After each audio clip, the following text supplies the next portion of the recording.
handle the heat. Booyakasha! Welcome back to another episode of Can't Handle the Heat. It's your boy G Swizz. Now, I may be the only host right now. Unfortunately, Joe couldn't join us because his coach likes to schedule 10 a.m. or 10 p.m. practice, and Michael will be on there for the interview with the one and only Erik Shoji, because that's right, Erik Shoji, the national team libero, at the libero, will be joining us today on If You Can't Handle the Heat. But before then, again, you know what I got to do. You know where we're going with this. If you haven't already, support the boys. Buy some merch below. Click the link in the bio. And also, Dr. Price Electrolytes. Add some 20% off. Link in the bio. Get yourself electrolyted. Come on now. But I'm not going to waste any time because this interview is juicy. Without any further ado, Erik Shoji. Yeah. You can't handle the heat. Yeah. We are now here joined by Erik Shoji, two-time Olympian, U.S. national team libero. Erik, thank you so much for hopping on today with us, brother. Yeah, no worries. I'm excited. I haven't been on for like over a year, so I felt like it's my time. I'm ready to be back. It's been a minute. I'm excited to talk volleyball. I wish Joe could hop on with us here, but his coach schedules like practices, like for example, it's usually like from 7 to 9 or 6 to 8. Scheduled from 8 to 10 p.m. like every night now, like double days. I'm like, what is going on? So it's wild. So we can't. They're doing double days? I believe, yeah, 8 to. Well, I don't imagine they just wait till 8 p.m. and then go, and then go at 10 p.m. I don't know.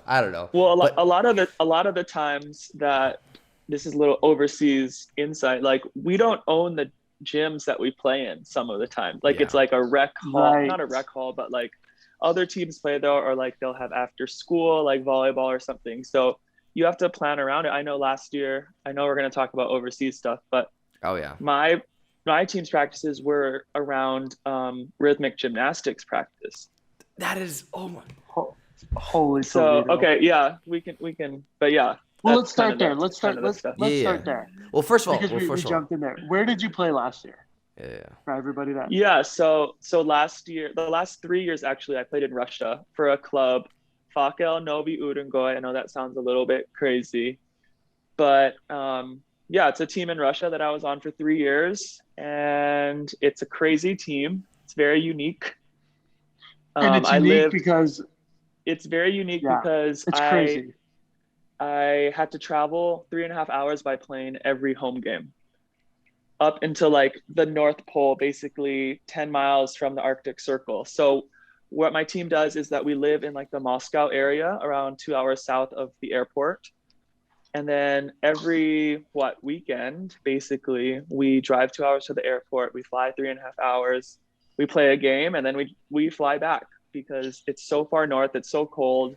They don't want us living there. They wouldn't be able to attract very many players if they lived there. So every home game I was flying, every away game pretty much I was flying. So a lot of flying. Yeah. We were just talking about this. Me and Erik got together this weekend, and like how much nicer a road, like an away game is than a home game for him. Like a lot of the away games are like, oh, thank God, we're playing away. It's like only like 2 hours away instead of like an entire flight. It's so funny to think that, but I mean, there's a team in Moscow. St. Petersburg is like an hour flight. Kazan is like an hour flight. Belgorod's an hour flight. So a lot of these trips ended up being way shorter and I guess easier than going to Novi Urengoy, this city in the north of Russia. Not to mention it was a 2:30 a.m. flight arriving at 7:30 a.m. So it was. No, you don't play that day. So that whole day is like sleeping, and then you practice, and then you play the next day. But due to COVID, they canceled like the good flight. So oh my God, it was a 2:30. It was a 2:30 flight, which was like brutal. Wait, so go ahead, Gage. So when you have fans, like you have fans that are 3.5 hour flight away. Does that mean are your home fans where you practice, or are your home fans a lot of time where you play, or do you have both? We actually have both because the club used to play in Moscow. So there's a lot of fans that were, just Fakel, Novi Urengoy, whatever they used to be called, fans. So if we do play in Moscow, there would be like a pretty good group of people that would come and watch. But the fans are mostly in this city, Novi Urengoy, that's up in the north. that's where our club is based. That's like where the club workers work. We just show up twice a week, play, and then we leave. So we don't have like the most crazy like avid fans like some clubs might have, but there's a handful. But yeah, they're mostly like, oh, let's go to the volleyball game because there's not much else going on the North Pole. It's not Yeah, the I North can't Pole. It's not the imagine. North Pole. Like that's gotta be the like happening spot. Like a volleyball game has to be like like if I was growing up there as a kid, I'm like waiting for volleyball games. I would be like their number one fan because it's like doesn't seem. I remember hearing that like when you're flying in, it's you can barely tell it's even a city. Oh yeah, I mean it's actually a fairly large city. It runs on gas and oil, and our president at one point was like, yeah, I mean the team would tour like the oil, the gas facilities, and I remember he told my setter, who was a foreigner last year, he said, if we turn this valve off, Europe is screwed. We can shut off all the gas to Europe if we really wanted to. Holy, I believe it. So there's just That's a lot crazy. of like natural resources and a lot of money that feed into these clubs. And the sponsor said, I want a team here. So they said, sure, let's do it. Yeah, we got you. So That's how Falco was born. So how was the living conditions in Russia, like in terms of like just lifestyle outside of volleyball? And I'm sure you're fun teammates, but just like living wise, how was that? Yeah, I mean, it's a lot better than you might think. I went in there with like the lowest expectations, which was pretty much due to my agent who had said like, be prepared, just get ready. But you know, you learn and you figure out spots and you kind of rely on your local teammates that can help you find like a restaurant, maybe 2 or 3 restaurants, and then you find that the teammates that can speak English. But Right. it's a lot maybe better than you might think. There are certain points where I'm like, I'm definitely in Russia, but overall I enjoyed it. I stayed for 3 years, so couldn't have been that bad. But one year I actually lived in Moscow, like really close to the center, which was like amazing. Moscow is like the coolest city. And how's the English in Russia? Like in Moscow, if you're going to restaurants, is there like English Yeah. menus? Is there like, or is there nothing? Even your teammates wise, like what's the percentage of people that are speaking English? So on a team of 14, I probably could hold a good conversation with 5 of them. The rest, it's like maybe, and then there's like 2 or 3 that it's just no. It's just Right. a no. Right. I would say in Moscow, a good portion of people speak English. There's English menus. It's like the further out you get from the city, the less English there is. So it's not Right. bad. I actually think there's more English, like as far as restaurants in Russia than there is here in Poland, which I haven't seen an English menu yet, except in Katowice. Right. Yeah. So Well, you are. it's weird. We can. That transitions perfectly, I think, Gage, into where you are Yeah. now, Yeah, which yeah, is yeah. like a pretty gnarly team. If you want to explain. Yeah, well, sorry, Gage. Going back to your thing about living No. conditions and stuff, I saw your guys' YouTube about your apartment, and I was Yeah, like, "That's a really nice apartment." I Yeah, was actually super really nice. surprised. But the I guess how many apartments did I have in Russia? 3 combined with my 4th year that I was in Russia. Those were the nicest apartments I've had overseas, probably. So you might think it's like not the nicest place or whatever, but those were like my best apartments, which is pretty cool. And This one Was is it nice cheap? too. Or no? Moscow, I mean, I don't really know, to be honest, because normally the clubs take care of it. But Moscow is known to be very, very expensive, especially for Russian Okay. people. My apartment right now, I believe it's like 600 euro a month, which is like, I have a pretty good space. I'm not going to show you guys right now, but Oh, So no, for sure. it's cheap it might be cheap for us who live in Hawaii and California, but it's not necessarily Right. cheap for the Europeans. Yeah, living spaces are like I like what I've learned is like so crucial because like sometimes like it's my first year here. I've been here for a month in Eastern Europe. Someone described it as like the wild west of the world still, or like Europe or something like that. It's so crazy out here. Yeah. Like I look out my window and I'm just seeing the craziest stuff, or like just walking, just stuff that you would never see. And so it's like just coming back, and I just call it my like U.S. embassy, kind of like my cocoon. It's just like so nice to just kind of like have a place where you're like, you can just kind of come back, especially because like Bulgaria is a really beautiful place, but it's just more the city, certain parts where it's not the prettiest. So just something like to kind of just like just the mellowness of it makes sense. But yeah, so now you play in Poland here, and you play for, if you want to kind of tell the club a little bit about the club and go ahead with that.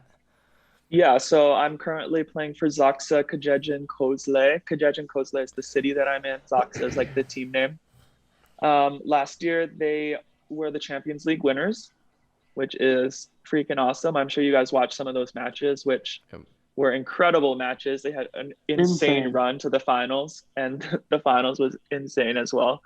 They actually got second in Poland last year, so they didn't win the league, but they won Champions League. So we're a good team. A lot of expectations, high expectations, but I'm excited. I mean, my first year in Poland, I think this team might be one of the most talented I've played on, and I don't know. I'm ready. I'm excited. That's so sick. That is really sick. So we talked about living space, and that was something that I also had to learn was like, it's a good place to invest money because it's literally like your peace of mind. And I wanted to make like a series on this a little bit. We're going around asking more veteran players overseas about what like things they would suggest to spend money on when you're moving, because as volleyball players we're always moving. Maybe we're here for a year, or maybe we're here for maybe 2 years if we're lucky, and then you just end up like leaving a lot of stuff. You don't really like, you can't justify buying a couch because it's like I'm here for like 8 months. It's tough. So where do you put, like as a person that's done this a lot, where do you put your money into when you're overseas? Like first thing I had to think of like a Brita. You need a Brita. Yeah. And people don't think about, but like it's a sleeper.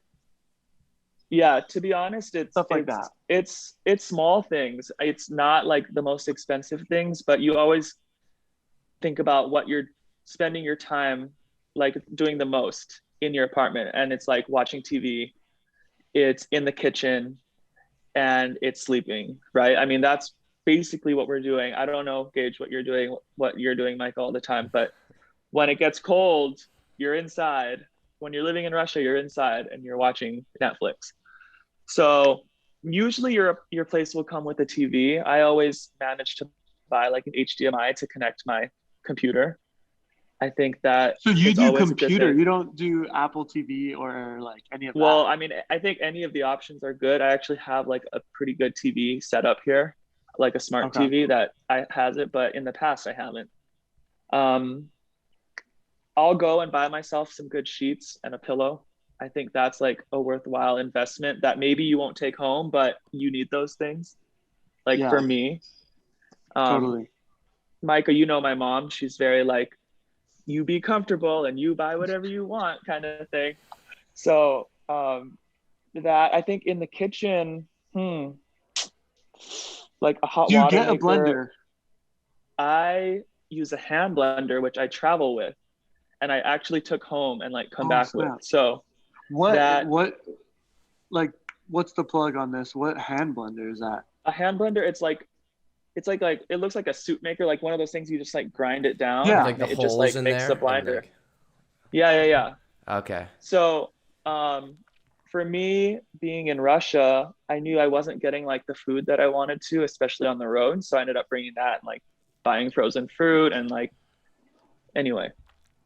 So I don't know. I don't have any. But that's important, I don't have anything too, like crazy. Like, so that you ended up, because I've been to Russia once for VNL, and that breakfast was, I was like, holy, dude, these guys they must add water to the eggs. They have to. I've never seen as watery eggs as. No, Russian. Well, another story. Russian eggs are like you just fry the bottom and then it's done. You don't flip it. It was insane. I was like, this is like, there's like so much water in here. And then like, and these Russian guys are eating it up like it's freaking super good. I'm like, Jesus Christ, I'm over here starving. So how did you like survive with that frozen fruit? I mean, that's what I'm saying. You make little adjustments. Like if I didn't like the breakfasts. I didn't want to eat like these weird sausages at 8 a.m. So I ended up bringing a hand blender and then buying frozen fruit at the store that was right down the road. So little adjustments I don't know. I don't have any like crazy that I absolutely need, but there's just little things that can make you feel more comfortable overseas and in your apartment, because that's really what you're going to spend the majority of your time there. Yeah. What year are you on right now? I love rugs. A rug is a good one. Oh, I need a carpet. Like a bathroom rug? Gage, this is my... Oh, Sorry. rugs are good. Rugs are good. Like a carpet, like for your living No. room, it makes it so much more homey, and I can like lay down on it when I'm like For sure. not in a couch all day. I love the carpet's my number one suggestion. Well, there's an IKEA in Katowice that I've gone to already. Yeah, so I got one there. Good man. You can go. Gage, I'm on year 10. Okay. This is my 10th season.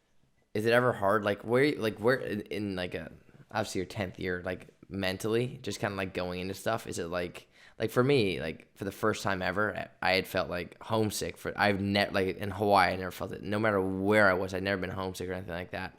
But like here, sometimes it kind of hits me sometimes because I just literally look out my window. I'm just like, what the heck? And just like this like craziness. Like, where am I? Exactly. And I'm just like everything kind of hits you like at once.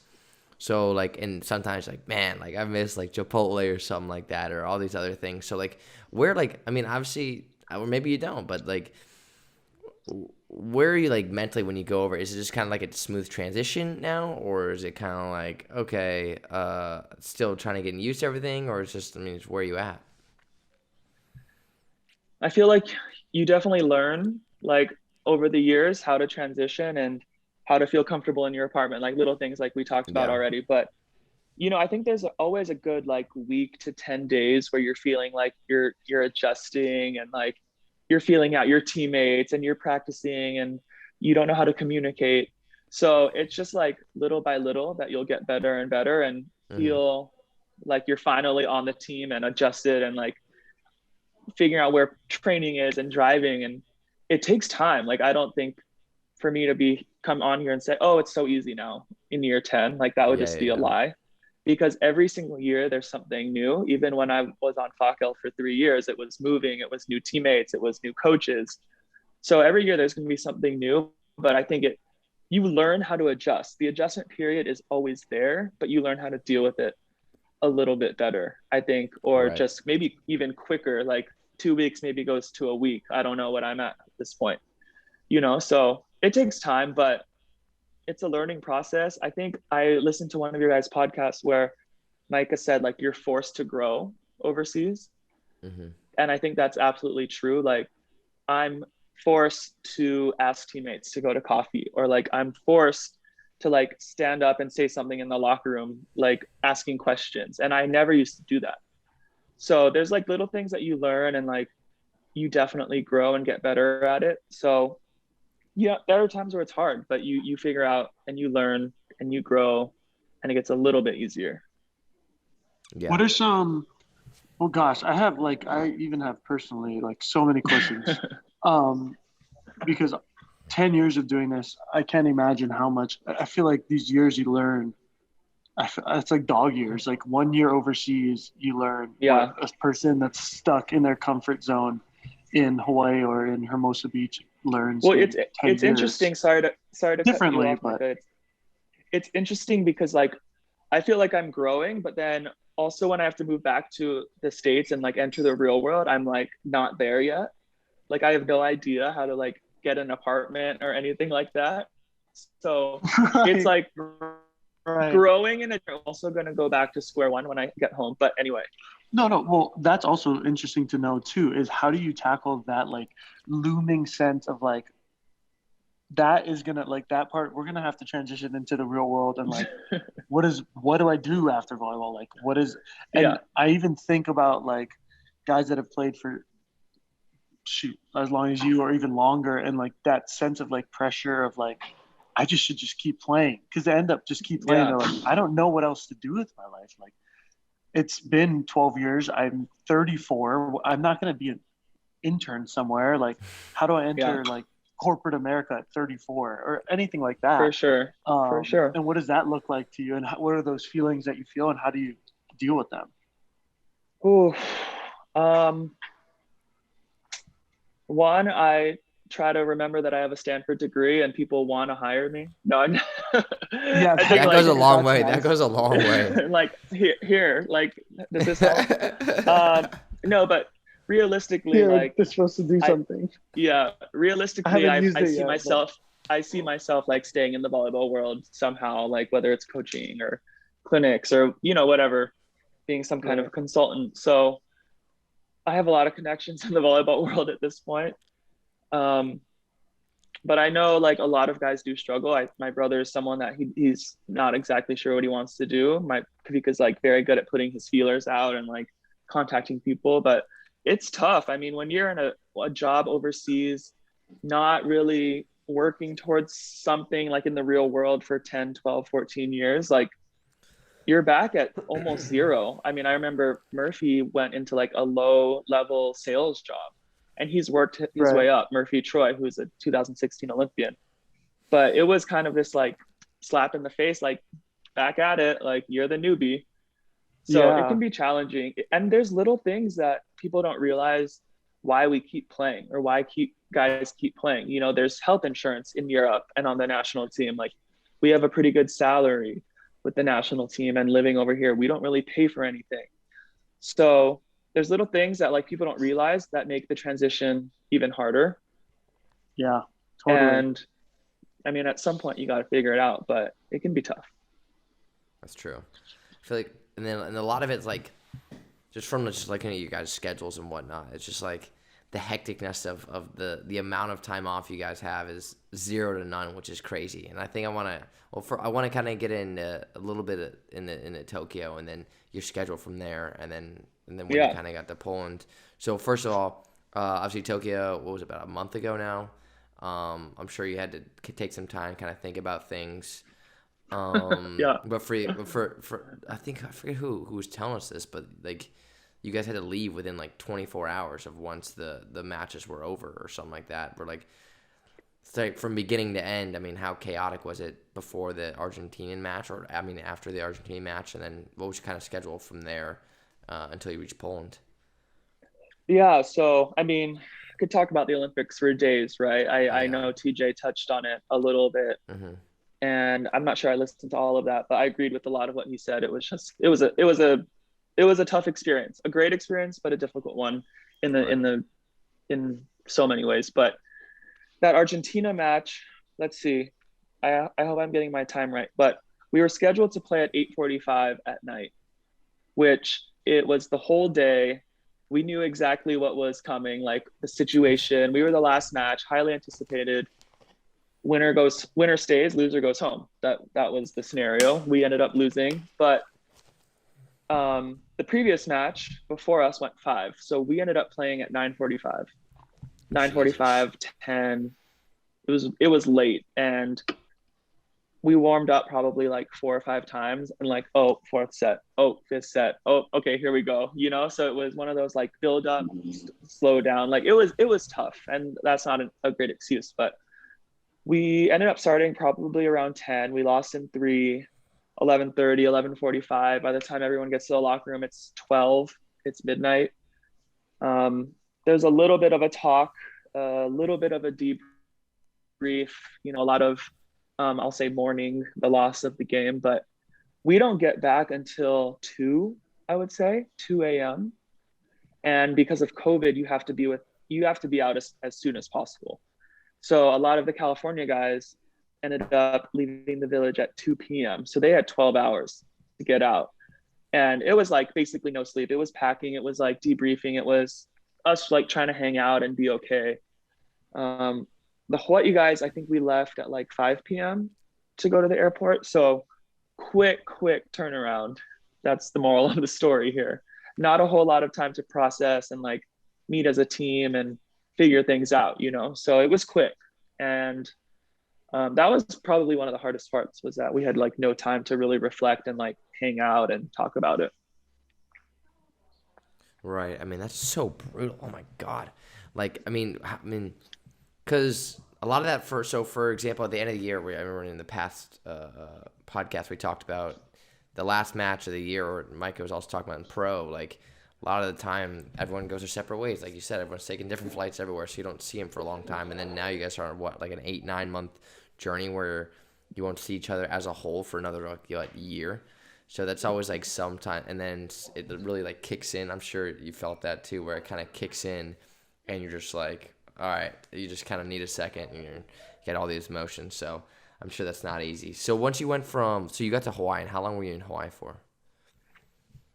So I think I got home on August 2nd or 1st. I can't even remember anymore. And I had about 4 weeks at home. That's nice. Of literally like downtime, hanging out with family and eating and friends and all of that. So 4 weeks. The visa took a little bit longer than I anticipated and my coach anticipated, but got over here, 3.5 weeks ago now, and just pretty much hit the ground running. So Erik, can you talk about, because I don't understand how you guys can do this, but just talk about the fact that like you guys don't get time off. Yeah. Like 4 weeks to people is like, oh wow, like nice 4 weeks. But like to me that sounds like whoa. Like you guys got 4 weeks off. Like it's like in 10 years, have you gotten 4 weeks off ever? And have you gotten 3 weeks off ever? Excluding COVID, which we all got off basically. No. This was definitely the longest break. Right. One of the things that has kind of come up within the last couple of years is the players fighting for more break, because what people might not understand is the FIVB doesn't work with the CEV, which is the European zone, or the African zone, or NORCECA, or any of the zones. They don't work together. It's all of like their independent companies trying to schedule tournaments, trying to make the most money, but they don't coordinate the tournaments. So we might finish world champs, Olympics, whatever it is, and have to ship off to another tournament or to the leagues, which also don't communicate with the FIVB on when they want to start. So there's a lot of overlap. There's a lot of conflict. There's a lot of players deciding whether I should play with the national team or should I start club where they're actually paying me. And it's become more of a controversy over the last couple of years. I know they're trying to figure it out and they're setting these dates. I'm not sure when that goes into effect, but not a lot of break. I mean, mostly it's 4 or 5 days at home, not 4 weeks. It's like less than a week. And then, shipping off to the national team or shipping off to overseas, Russia, Poland, Greece. You're not in Greece, you're in Bulgaria. So it can be a lot. Wait, so because go Gage. Because I was wondering, I was like, you come, let's say your season ends. Your season goes from what? You get there around August or November, or not November, or September. And you're there, you have your season until like what, March or April. And then once you finish, 7 or 8 months in wherever you are, do you go straight to the national team gym, or do you have week time off? Like, because VNL starts end of May, right? Or mid-May, or? Yeah, mid to end of May. I mean, it just depends on the season. So it's funny. It's always this like, what do I want to be on? Like a good team that goes into the season longer, but like could win? Or is it like, no, it's so true. Or am I going to be on like maybe a lesser team, but I still get paid decently, but then I'm going to go home early, but I have no chance of winning. There's always like these constant battles, and like the competitors in us, like we should want to win, but sometimes it's pretty hard. Well, also, no, I'm cutting you off totally. Continue. I'll say this after. No, I'm just saying the answer to your question is it just depends on how late you go. I mean, I've had 10 days, I think, is the most I've had between professional season and national team. And that felt like a lot. Like that was a lot. But usually they try to get us in training, like get home, try to recover mentally and physically a little bit, but then get your booty over here and start working. The other thing that people don't necessarily think about a lot, and they don't really know this because they don't hear this a lot, is that the end of the season for professional volleyball is such an odd time because everyone is signed, everyone is taken care of, everyone might not even be on your team next year, and a lot of these players just want to go home. Like they do not care about like performing, they don't care about making the playoffs. For them it's like whatever, like I'm already signed for next year. I'm going to make a lot of money. Let's go home. And it's like such an interesting dilemma because even like then you have half the team that's like, no, I want to freaking win. And then you have half the team that's like, I could care less. And then it's like the people that are trying to win, the people that don't want to win. And like, it's such an odd thing. I don't know if that happens in other sports because I haven't had that opportunity, but it's so weird. Yeah, I mean, that's for sure interesting. I think not everyone is signed. I'll just say that. Like, I think I've only signed in Fakel like before the season was over because they just wanted to keep me. So all the other times, not to freak Gage out over here, a young libero that's going to be moving his way Give up. It to me like, real. Normally we're signing later. Like libero, we're the last priority, basically. Right. So it can be tough, and I've had times where I've like been pretty stressed and haven't signed anything. But anyway, yes, like people are signed at the end of the year. It can be really weird, but you just have to like, I don't know, you're a competitor. I think we all have goals. Like we have national team goals. It's not that hard to like compete, but there are guys that they'll just pack it in. But hopefully you're not on one of those teams. From my experience, I think like Americans and from like the few years that I've been there, it's mostly like Europeans that usually are like, I'm all right. But like the other people are like still more fiery and like still want to win. The Europeans are just like, we don't care. That's a blanket statement, but like that's been the findings that I've at least been picking up. Dude, remember Joe last year? Joe was telling me last year, when he was on for Erik Shoji, like obviously when you face the championship for your league, it's best out of 5, right? Well, best out of 5 matches, like in the NBA finals type acceptance. Anyway, and they were down 2-0 and things were not going well.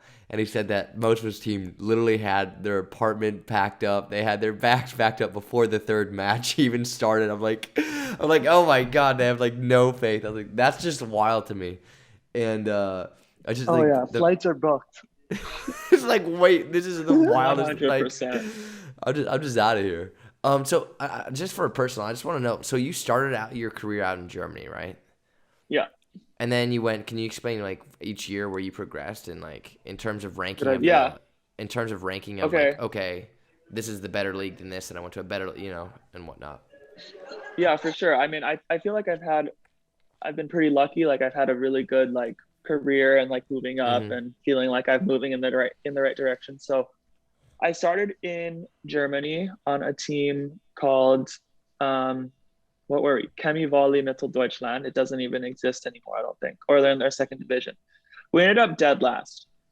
Like we finished last after all the playoffs, all the playouts, whatever. We ended up last. Again, bags were packed. I was ready to go. Why was I there longer than the why was I there longer than the semifinalists of the real league, like of the real playoffs? Oh Lord. So, okay, again, I appreciate the experience, but the next year I moved to Innsbruck, Austria, which is not a step up in league, but it was a step up in team because I was in the Champions League that year. So that was really exciting to be able to to play in that and also to be like on a winning team. We ended up winning the league. The next year I went to Berlin for the next 2 years. So BR Volleys, Berlin Recycling Volleys, where some of our fellow Americans are playing. And that was a step up in league. They were in Champions League, obviously top 2 in Germany every year, pretty much. So that was like a great step for me. I was starting libero, getting more exposure, starting on the national team. So that was great. That led into Rio 2016, where I actually didn't have a contract. So speaking of contracts, like I didn't have a contract for a month after Rio. Like starting libero again, crazy. not to freak liberos out there, but like I didn't have a contract as a starting libero in the Olympics, so it was scary. It was a little bit stressful. Ended up signing in Russia in Novosibirsk, where my brother was actually signed and playing. So we played in Siberia together over there. Russia, one of the top leagues. We ended up finishing third. Great result for us. The next year I moved to Italy. This was probably the toughest year for liberos, in my opinion, for a team called Latina. We were decent. We didn't play that great, but Italy, again, awesome league.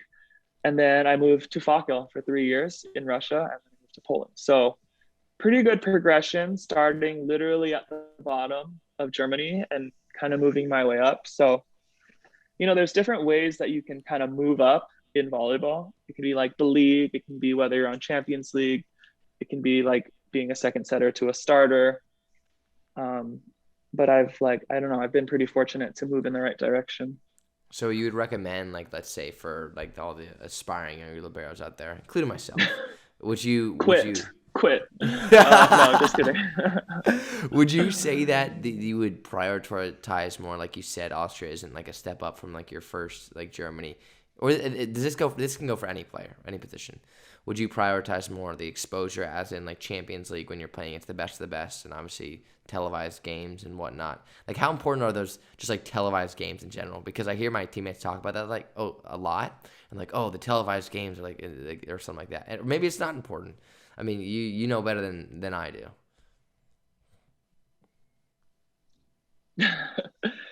Well, I always tell people that the main priority should be playing and being on the court.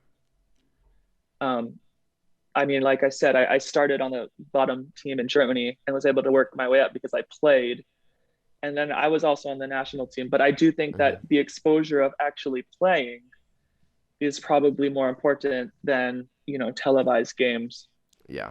Or anything. I mean, if say you're Micah, you're in France, and you're on the court, you're playing, and maybe your team isn't first, but the first place team is seeing you. The second place team is seeing you. The agents are seeing you on the court. So I think it's always important. I mean, there's a lot of cases, I'm not going to be specific, where guys they go to a great league, but they don't play. They end up not playing. Yeah. And then you see this like downward trajectory of the teams that they're kind of on, which I hate to say, but it's true. So I always say, go somewhere where you can play. Like, I love the excuse of, well, practice will be really good if I'm on this team. Yeah. If I'm on like the best team. Well, practices overseas are not always great. Yeah. So especially for those top teams, like with Champions League and like all their different freaking leagues that they're in, they don't like, they're like 30. They're not Monday. It's Tuesday, so funny though. Like it's so funny though. And stretching. So Wednesday is like starting to gear up. Like Friday, maybe they're cooling down. It's like, when are you actually trying? Your Monday through Wednesday is like a warm up, and your Friday is a cool down. So maybe Thursday. For sure. And also games are just where you grow and you get better and you gain experience. So I always tell people, if you have these two options, like, where are you going to play? But then it's also, is there a huge difference in the salary? To be honest, at this point, like, this is a job for us. So there's a lot of options to weigh. But for me, in wanting to make a career out of volleyball and not necessarily worrying about money to start with, it was about being on the court. Yeah, that's so crucial. And would you, because we get these questions from youth players a lot. And for me, I've always said, like, this is where it gets a little different, because I'm professionally, I completely agree. Where I'm like, maybe it'd be better to play like for a better coach is when you're like a lot younger, because they just install fundamentals better. And like at a certain level, it's good to play. But like, if you could get a Charlie Jenkins versus like maybe, I don't know who, but you're playing you're playing in a few tournaments, like your basic foundation of volleyball and your practicing is a lot more important. It's going to be a lot cleaner, and then you can go and play and start developing the in-game feeling and all that kind of stuff. Would you agree with that? Would you disagree with that? Like, where does playing time on the court factor into like a youth player instead of a professional player? Oh, I mean, I still think it's important. I think anytime that someone can see you on the court, whether you're a 1, 2, or 3s team, it's better than on the bench. Like, exposure on a 2 teams, I think, I'm not a club expert anymore. Like, I haven't been in club for a while, is probably better than you sitting on the bench of a 1s team, unless there's other ways for you to get exposure, like high performance or something like that. But if club is your main exposure, you're going to want to be playing. I believe. Yeah. Yeah. And when is there any age Yeah. where like, cause that's what I said. I'm like, if you're like in the recruiting process, if you're 15, 16, 17, 18, you got to be on the court. Like if you're 12 and under, nobody's like, unless you're, I don't know who, but like Even the like focus 15, should be on 16. getting better. Like instead of like, don't worry about exposure at 12, like UCLA or Stanford are watching 17s and 18s. Does that make sense? Yeah, for sure. I mean, it's always a tough one because you want to play, but there are certain points when you're younger where you just need a better coach and you to be in a better situation. Right. But as you get older, I think playing is where you get better. Like you just get way more experience. Obviously, practice is huge, but nobody's going to see you in practice, unfortunately. Right. Like people are seeing you at the tournament. Very true. So let's also, I wanted to take, this is maybe a good transition into this too, because a lot more of volleyball players are now coming out and like, especially I've always given this analogy where it's like the NBA, like young youth basketball in America would not look like it does if there was no NBA, because now kids are shooting threes, they're Euro stepping, they're like fade away from the like halfway, Kobe half Bryant, court or line. like yeah, they're like pulling up from half court. Everything that they're doing is mimicking the top level, which is NBA. But yet volleyball players don't watch like professional volleyball, and so it'd be like these youth tournaments doing layups and like never seeing what a Euro step or between the legs even is. And so now we're starting to see, which is awesome, is like yourself on TikTok, YouTube, even coaching. I know you're doing online coaching. I'm not sure if you still are, but I know that was something that was going on. Dustin is now making these programs with Carly Lloyd. Taylor Averill is coming out with a middle program. What is your take on like how people should be watching volleyball? How can they get better? What are you up to social media wise? All of that, like all of the projects that you have going on. And how the YouTube start? I mean, what was the explain I mean, all of that to people. I think it's you guys important as for people to see all you guys. You guys as well. I mean, I think we're all doing a good job and trying to promote volleyball. The one thing, when you were talking about club kids, I was going to say, I think it's so awesome that kids aspire to be pro volleyball players now. I don't think any of us even knew like it existed when we were, maybe you guys are a lot younger than I am, but the first time I ever saw national team volleyball, we were clicking through channel 393 and we had to pay $5, and that's how I saw Clay Stanley playing.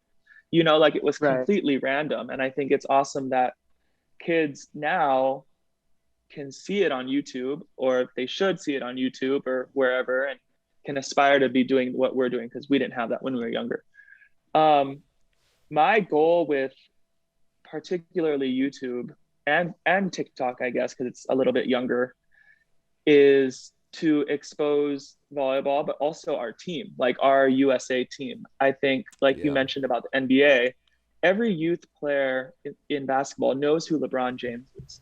And granted, we don't have the exposure of being on TV, but why doesn't 13-year-old Balboa Bay, whatever, why aren't they following Matt Anderson or Micah Christensen on social media, especially if they aspire to play in college or maybe beyond, So it was astounding.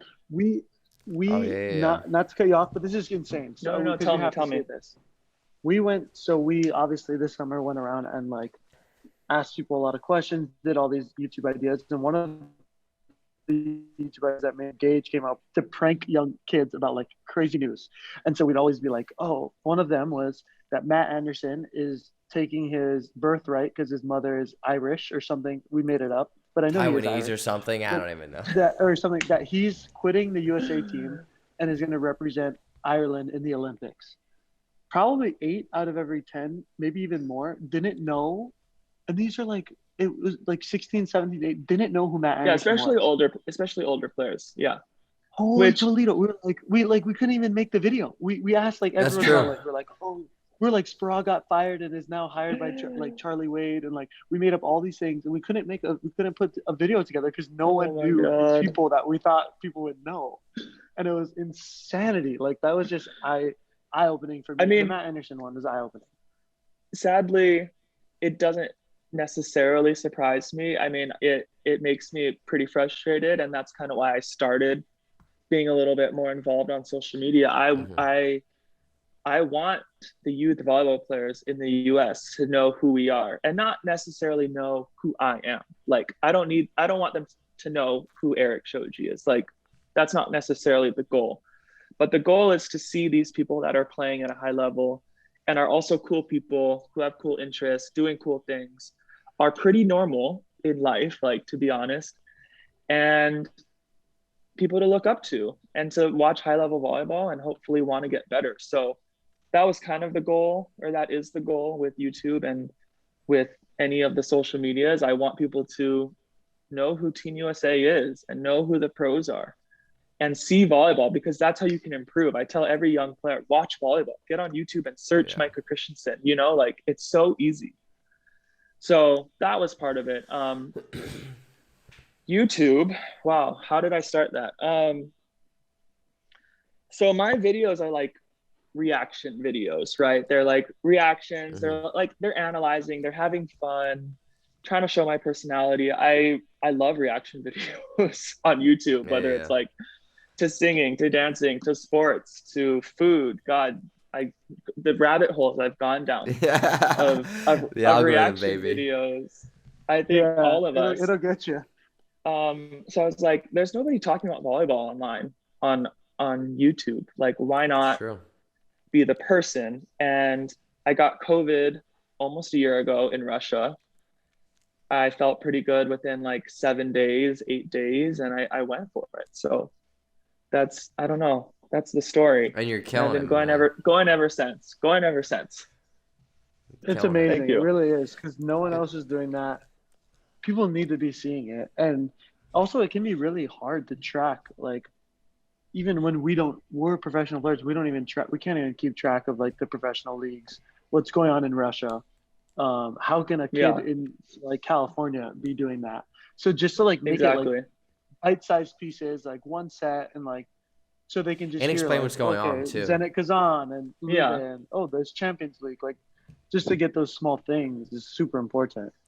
Yeah, and I've always tried to figure out like how I can incorporate more of that. I think I always mention the players. I always like tag the social medias of the team, or like tell what's going on in this tournament, or maybe a little story about what's going on in the tournament. So little like outside perspectives, but then also trying to educate and like have fun with the video. I think what people don't realize is like I'm also learning from watching the video while I'm like reacting and trying to be like have personality. Like I'm also watching and learning, so they can also like learn and watch as well. So it's been fun. I think it's a pretty like easy thing what I do. I have fun with it. I think it's been a cool way to connect with fans, and I don't know. I'll try to get more stuff going with it, but I don't have that much time. So no, I feel like we'll see. No, we feel that, because I feel like a lot of the stuff, like for example, like you said, you're learning a lot of stuff, but it's also the fans connect, and you're not just watching a game, you're connecting with a human being, as in yourself, and it's genuine. That's the number one thing. Like it's like when people watch stuff, it's like genuine. So I feel like when people try and rush content out there that's not genuine, you're not connecting as much with the audience. But like you said after like you retire and whatnot, I feel like you could, I mean, YouTube and TikTok, like you're killing on that. I feel like that could be an avenue that you could go to. I'm serious when I say that. Like that's definitely like an avenue where you could definitely still continue with, because people still want to know for the best libero. And I do like with the recent NIL stuff, I do think like coaches can make money on the side doing things, I think. Yeah. I'm not sure how that all works. So like I don't necessarily see myself stopping like cold. I think I could just keep going with it, and I don't know, one video a week, it doesn't take that long, so it's fun. For young liberos out there, and because I'm also curious, who would you say are the top 5 liberos in the world You can do it either including yourself or excluding yourself. I'm gonna exclude myself. Okay. Because Okay. I'm not. Yeah. And who to watch? Like if liberos are like, oh, I would love to watch and learn, but like they don't even know names to look up as a libero to learn from. Yeah. Just like a good place for them to start. For sure, I think the first one that obviously comes to mind is Zhenya Gerbenikov from France. I think he's like well known as the best right now. I think he's the best. Plays for France. He plays for St. Petersburg now in Russia. If you guys want to look that up, but he's incredible. Solid passer, defender, insane. I don't even know how he does what he does. He's a highlight tape as a libero that's still maybe the most entertaining highlight tape. Like he doesn't hit a single ball, and it could be the best highlight tape there.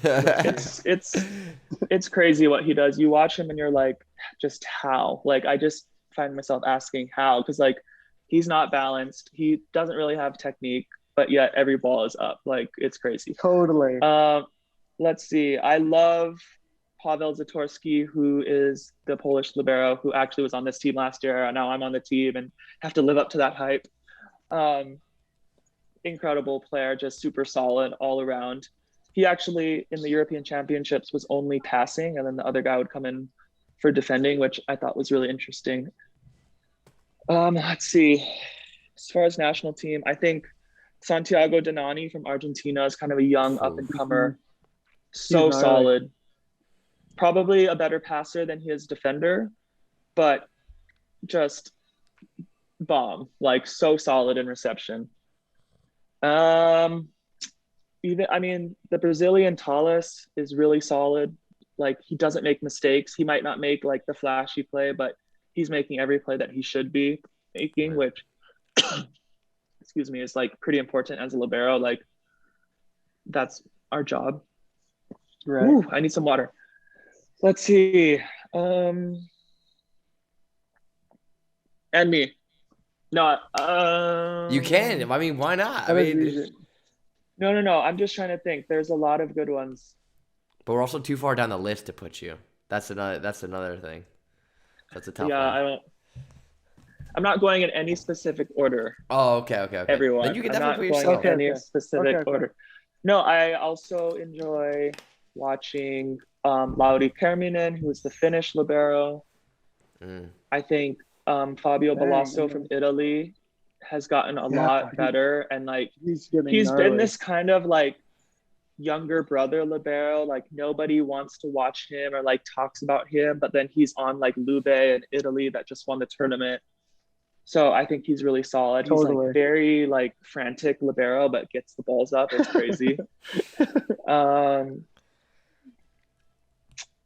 Those are sweet. I also think of Sergio from Brazil. Oh yeah, one of my favorite players. He's retired in general. Yeah, he's retired. I know, but I just think obviously for people to watch how sick liberos can be. Like he's at the top of the list as well. I mean, if we're gonna talk goats, I know there's a lot of goats thrown around there these days, but he's probably the libero goat. I mean, he's the OG, first one that stuck out ever. So. Right. And I got to play against him in Rio and a little bit before that. So that was sick. Right. Just like yeah, that's insane. That guy's next level, man. I'm like, I don't know how it is for you, but like always playing against like someone who just like you like look across the net and you're like, how the hell is this guy doing? And like you're like, holy crap! Like especially when they're in the same position as you, you're just like, you understand it more and you have more like gratitude to what they're doing, and you have more just impressed because you understand what it's like, you know. So it's like, wow, holy crap, how's he do it? Like I'm never gonna be able to do that, but good for him, man. So I want to we don't want to take too much of your time, Eric, but one thing we want to kind of talk about before we head off here is obviously Stanford men's volleyball got canceled and then reinstated. I know you're a huge part in that. If Stanford was to definitely forever eliminate men's volleyball from the program, it would have a lot of very, very negative implications. It'd be a big domino effect. But like you said, that could be whole nother podcast. But now what people and you probably know a lot of this information, so luckily I'm very, very connected to, well, that's where we first met, Stanford, when I was a young ball shagger and you were on the team and won the national Yes, you championship. were. Yes, And you were. and a lot of my friends now are on the team and I'm from Northern California, so I have a lot of connections. So I kind of hear all the news that's kind of buzzing around there. And I want to there's some news here I want to kind of give people an update what kind of is going on with Safe Stanford men's volleyball, because it is back, but it's not like back to where it was. There's more to the story here. And I kind of wrote it all down. I want to know how much you knew about this, if you have more information to add. But so the first things first. So the first things first is that obviously Stanford men's volleyball is back, but not officially back. And after they got canceled, right, that means the recruits are probably leaving.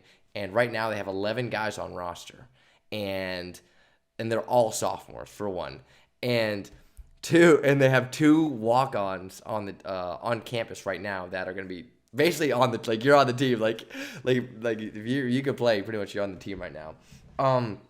But the one thing that people didn't know is there was a lot of lawsuits, and one of the big lawsuit that was happening was and it came from all the teams that got canceled, was the Title IX, and basically making sure that, if you cancel our sports, you're not going to meet the Title IX requirements. And it was going on, and then they reinstated it. They reinstated men's volleyball before they found out the jurisdiction of the whole thing and the results of the whole thing. And what happened was, basically they favored in Stanford's side and said that even if you cancel those sports, you're still be fine with Title IX. So that was really, really bad for a lot of sports. So now what happens is now they're gonna have to run through an endowment instead of instead of the school paying for it. So what that means is obviously they have to have money, and they're gonna have to fundraise everything for the program. Like, for example, you have 4.5 scholarships, but the school's not gonna pay for those 4.5 scholarships. You got to go and get your fundraisers and whatnot and all this other stuff and the jerseys, and literally everything has to come from your fundraising. And one thing that was kind of crazy is that the alumni right now, there's a back and forth. The alumni and the people paying for it, because it's like millions and millions of dollars that they're throwing around, right, or throwing down. And which, God bless them, and it's awesome that they're doing that. But the problem is that the university and the alumni people, or they're kind of at head to head right now, because they don't have like the right, I think that, what was the word, terms of the donation correct. Like, they don't have all that correct. So right now they have the money that they need, but they're not giving it to them right now. So what's happening is, because they want to make sure that their blank millions of dollars is going strictly to the men's volleyball program and not just like dispersed. So they're getting it from Stanford. So there's like a back and forth from Stanford and the alumni right now. And so what that means for the men's volleyball program is that they have no money right now. So basically what happens is John Costi can't recruit anyone right now. Like, he can't recruit. And the biggest thing is he's also limited to 13 to 14 people on the roster.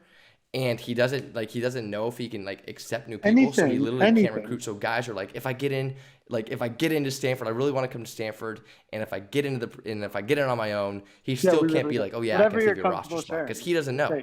He doesn't know any of the information, because there's so many stuff in the air. And like, just because it's like back doesn't mean it's back. And I don't know how much that you probably knew all the information, but I just want to kind of give an update. And obviously, as a Stanford alumni, as a forerunner for the Safe Stanford men's volleyball, I just want to kind of give an update to our listeners there, and just like how crazy it is, because like, I just think it's like, this thing is gonna last for like so much longer, and people like don't realize that. They think it's back, but it is back. They're gonna be playing matches, but it's not as easy as it's just getting it back and reinstated. Yeah. I mean, for sure, Gage, thanks for that update. I think I think the lawsuits are kind of what helped us win. A lot of people didn't know about the lawsuits, and it kind of went swept under the rug, as Stanford does pretty well. That is probably what helped us win this whole thing, right, was the lawsuits and the money, and obviously the bad press, but the lawsuits were huge. As far as the donations, now the programs and I'll speak for men's volleyball because I only know about men's volleyball. It's fully funded by the alumni now. It's fully funded by independent donors, which is us as alumni. And we had an incredible turnout. I think we had 98% which is like maybe all but 2 people that chose to donate. Now, like you He said, the wasn't letting battle go was, after being punched. are we donating to volleyball or are we donating Right. to the athletic program? Because before, you couldn't Gosh. donate to a specific What team. was he That was a rule doing? of Stanford sports, which blows my mind. Like, if I want to donate to volleyball, why is my money going to football if I'm going to Right. donate $1 million, you know? So I think one of the clauses, and we're probably still working through it, is that if I'm going to donate what I pledged, it's going to men's volleyball. I don't care about anything else. I'm just donating to men's volleyball. So Right. that's probably where they're at. I know Koski's probably, I can't imagine how hard it is right now for the coaches and the players, but I'm just excited we're back for now. Hopefully we can kind of like ramp it up and get back to, you know, just being a good, comfortable Division I program. So I'm hopeful. 100%. And it's just crazy to me that like the rest of the schools on campus, or the ones that didn't get pre-canceled, they're all the scholarships getting paid for by the school. But the ones that got canceled and coming back, Yeah.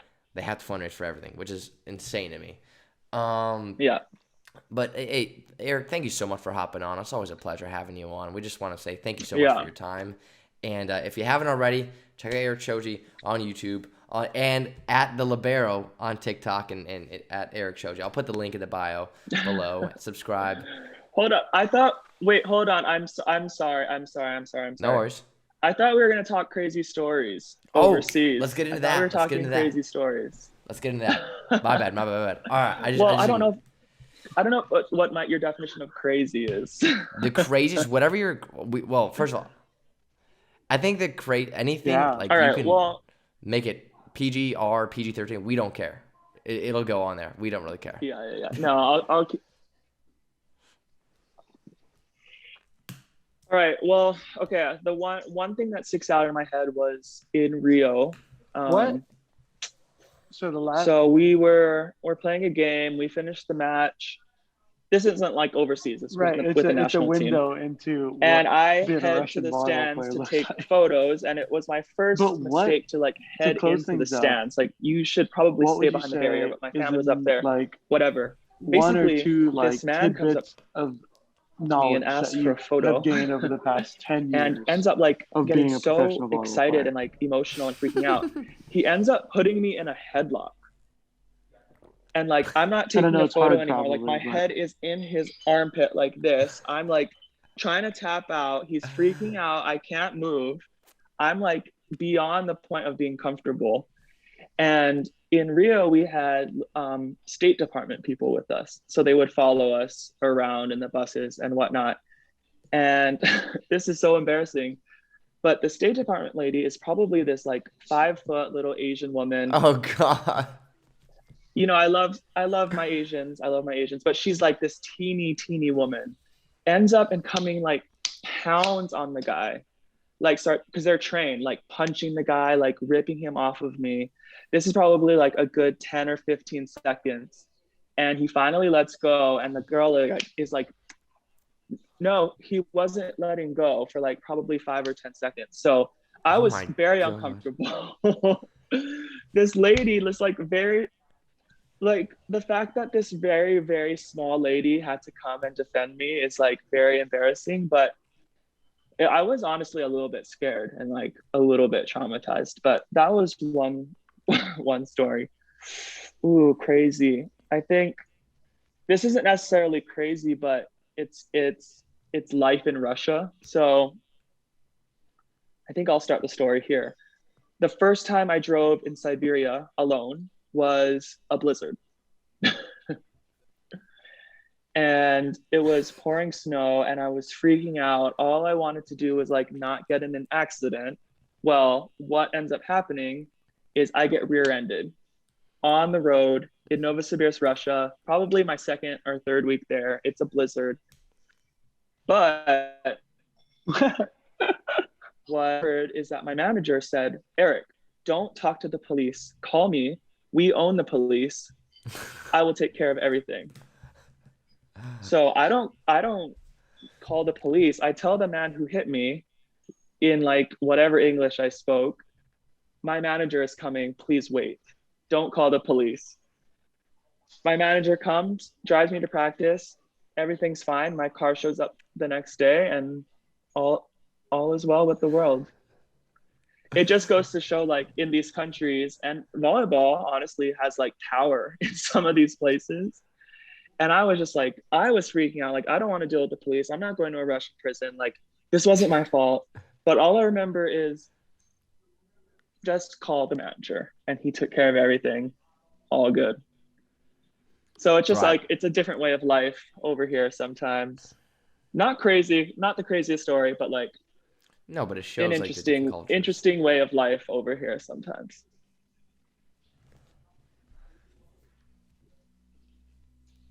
Yeah.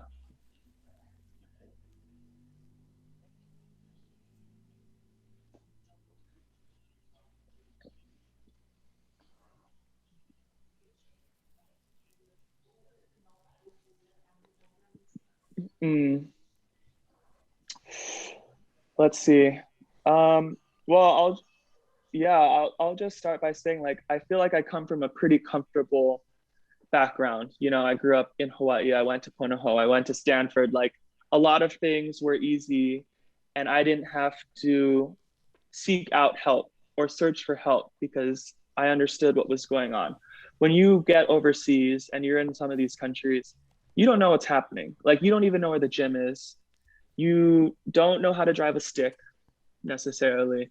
You don't know what to buy at the grocery store. So you have to learn and be okay with, like, asking for help and, you know, putting yourself out there and feeling vulnerable. And it sucks because you don't want to be like the new young American that is asking for help from everyone, but everyone goes through it. And these guys, like, understand the process for us. And it's not as, like, strange to them as we might think. But I think learning to be okay with asking for help, or that you don't know everything, and that you might need somebody just to be there or help you out, is something that all young players should learn quicker, you know, than maybe they think. Because if I didn't ask for help in Russia, like, I would be a hermit that didn't have food. So I learned real quick in these different countries just to put myself a little bit more out there, and it just makes the experience that much better. Yeah, that's the number one thing. Like, luckily I play with a lot of veterans over here, and the number one thing is just, like, ask. And if they don't ask, they get really mad at me if I don't ask for anything. Like you said, Like I feel like I keep nagging people. I'm like, hey, can I get a ride? Can I get a, like, 'cause they haven't given us the car yet. We're supposed to get it at the end of the month, but you know how that can turn out. Like, oh yeah, just, you know. So it's just like I'm, like, asking for a ride. Good. Yeah, I have to walk. I think the other thing. Oh God. No. I think the other thing, and Micah, we talked about this a little bit the other day, was just, you have to take it upon yourself to, like, find your routine and find, like, how you're going to work hard and take care of yourself and truly be a professional. I know that sounds pretty lame, but, like, I don't know. Like, I used to not stretch and down 3 Cokes a day and eat cereal for dinner, and, like, you find that they're not sustainable. I don't, Gage, I see you smirking there. I know you have your libero diet, but no, I mean, we get. But you know what I mean? I mean, little things like just stretching, or, like, little things that you really have to be professional and take it upon yourself, because nobody's going to make you do it over here. I think that's the biggest thing. No, I think that I was smirking because I'm literally on, like, I had to learn the hard way. And I mean, chicken and cucumbers, like that. I wasn't smirking because I was like, oh yeah, like, no, like, I get it. Like, so what is your shit? Because like, for those that are consistent listeners of the podcast, I'm on a very, very tight diet here. I'm starting to find ways to enjoy. Like, different kinds of foods and stuff, and cooking myself different kind of stuff. And there's different spices here. Like, for example, like, ooh. I was like, one thing because Joe's like a pretty healthy guy. And he's like, because I'm looking at, first of all, I had to find, like, where the hell were calories on, like, any of these packages. I was like, everyone just says grams. I was like, I don't care how big the size is. Where does it say, like, calories? And I used my Google Translate. It didn't show me. And Joe's like, no, it says kcals. I was like, oh, okay, that's what I'm looking for. So I finally figured that out. And I was like, oh yeah, I need some like spices. I was like, because if I'm having chicken breast, I don't want to just put like salt and pepper on it. It's like, well, with spices, you can kind of be a little lenient because there's not like anything there. So I'm like, I remember I looked in like aisles and I just like looked for pieces of like chicken. I think I got like a turkey mix or something like that, and I put it on my chicken. I didn't realize it was turkey until like I ate it, like turkey mix. But it tasted so good, so I'm learning a lot of stuff. But like, what does your diet like consist of? Because like I said, I'm on a very very strict diet. But like, what is it? What do you usually eat like in a day or so? Ooh, it varies a lot. I mean, I've been restricted with Team USA, like just trying to lose some weight or fat. I'll be honest. So it ranges, but here, I'll have maybe overnight oats or eggs and toast for breakfast, something simple. Lunch, I'll do a little bit bigger. Depends. I don't know. That's a hard one. I think like there's a lot of sausages here, so I'll make like a sort of a hot dog sort of thing with veggies on the side, or just like a simple sandwich. I love a simple sandwich. And then for dinners, I actually try to eat a little bit less because they do like give us protein after practice. So I try to keep it a little bit more low carb, high meat, high veggies, high protein, just to not have as many carbs at night. But I don't restrict that much. Like I eat dessert, I eat cereal still. Like I eat bread. There are times where like it fluctuates, right? I think there are times where you need to slim down a little bit and you can be a little bit more free.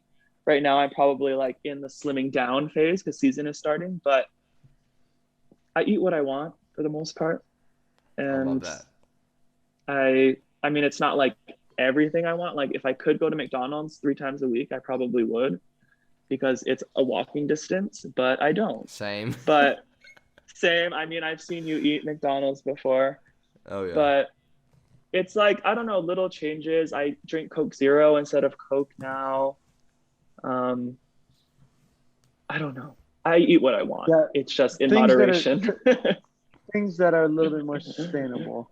Like you can keep that diet up instead of like not eating for like a week and then it's like, why did I just do that? I'm back to square one.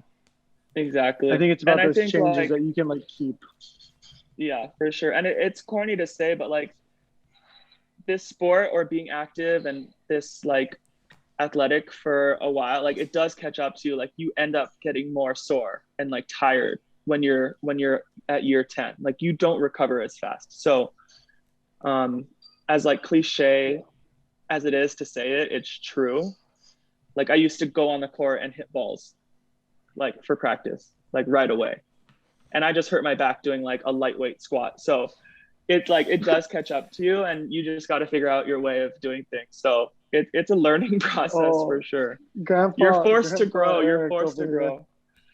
I know I'm about to be. I mean, Kaviko is grandpa, but I think I'm the new grandpa. Great uncle. I'll be the great uncle. The last thing is, I was just talking to someone about this, which is hilarious, but we talked about all the top liberos, and I think personally the hardest position to be or to like earn on a national team, one of them is a Japanese libero. Oh yeah. That guy is I forgot about them.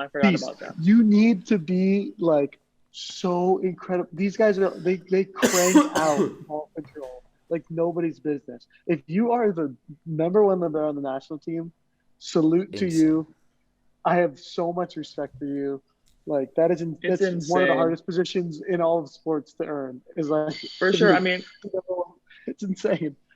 I mean, people when they find out that like I'm Japanese, just that my family is Japanese, they're like, "Why don't you play for Japan?" And I'm like, "Or why don't you play in Japan as a pro?" I'm like, "Well, there's like literally 100,000 of me." Are better in Japan. Like these guys are insane. How come? But yeah, they're good. How come Japanese liberos don't get as much respect though? Like think about it. Like for example, like even like we forget. It's like, but the top libero, like if you watch them, you're like, what, is it Kato? I forget who it is. I forget who the starter is. Well, the top one right now, his name is Yamamoto. Oh yeah. And like, how come they don't get like that much respect? It's just. I think it's just because volleyball is very like European central, and they don't come to Europe necessarily and play all the time. And I think there's just less exposure. But also Yeah. what people might not know is like to win best whatever in the tournament, you have to be top 3 in the tournament. So all these guys that are winning the best of, they're obviously great, but you have to win a medal. So Japan is rarely going to win a medal. So these Makes guys are sense. never like going to get awards. Yeah. So you have to like, recognition. So obviously you're contributing, but you're never going to get like the spotlight because you're not on the top team, which is like pretty dumb, but it's just the way it works. Yeah. But they're so good. Well, I'm so sorry, Japanese fans. I forgot about that. No, I was even me like thinking it was Europe, like it was European Central. I know. No, it was crazy. I was talking about this and I was like, I just came to the realization like that guy is like has the hardest path of anyone in volleyball on the country, like in the world. Like like, oh, I want to be the national team libero. Standing like, out. In Japan, it's like, dude, you have your work standing out cut out for you. Yeah, exactly. Well, it's like the classic question I'm sure that we all get on social media, like, should I transition into a setter or should I transition into a libero? Like every Japanese player is like, I'm 5'10", 5'8", like should I transition to being a libero? And this guy's like, great. There's like a million more players coming after me. But anyway. Because when we were in Japan watching and like we saw like the younger age groups practice as well, like their middles have better platforms than I do. Like I don't know what they do from a young age. 100%. But it's like straight and they can put it together. Yeah, and they're like yelling and they're like so good. So good. Their drills. I've seen so many creative drills from them. Oh, they are incredible to watch. And their young squad is so good. Yeah, I was lucky as a kid because my dad always played the Japanese, a Japanese team. So UH would play against IYCHTH, which was a Japanese club team. And you guys played against them, I think, too. Yeah. Did you play IYCHTH as well, or who was it? We played IYCHTH. We played a bunch of teams. They hosted us. So IYCHTH was like a traditional club back in the day. So my dad would pick up a lot of Japanese influence, would fly to Japan. They would come here. So I had a lot of Japanese influence in my like growing up and playing. So I feel lucky. Like my platform doesn't look like that, but I got part of it. I remember them playing because I remember the side-handed float serve. Yeah. I was like, dude, what is this? And they're all doing it. And I was like, it's so cool to see so many different cultures.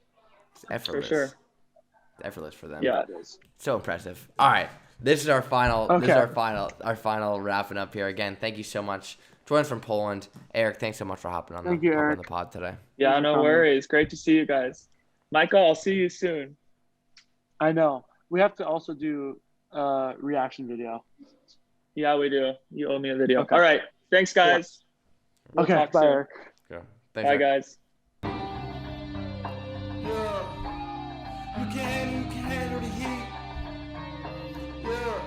And the always stellar Erik Shoji hopping on the podcast. Always a pleasure.